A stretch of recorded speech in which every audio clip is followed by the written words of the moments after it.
Hey, welcome back to Wireless Solutions. Need to remove a Google account from your Android phone? Whether you are switching accounts, selling your phone, or just want to sign out, I will show you the fastest way to do it. Let's get started. Here's a quick look at what we will do. Go to your phone settings, find the Accounts section, select the Google account you want to remove, confirm and delete it from your phone. It is that simple. Now let's go step by step. Step 1. Open Settings and find Accounts. First, open the Settings app on your Android phone.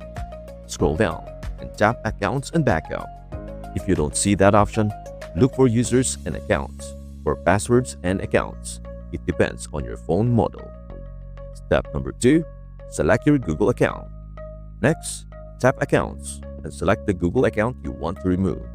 If you have multiple accounts, make sure to choose the right one.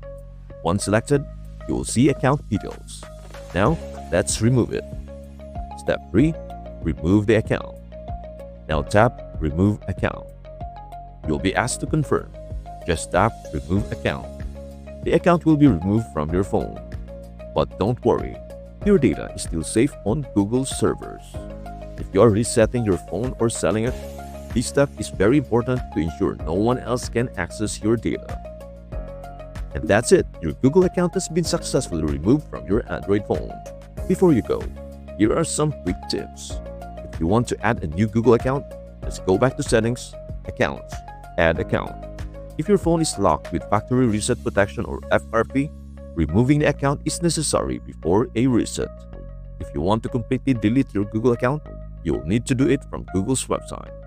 If this video helped you, please hit the like button, share it with your friends, and subscribe to Wireless Solutions for more easy tech tutorials. Thank you so much for watching, and we hope to see you in the next one. Bye for now.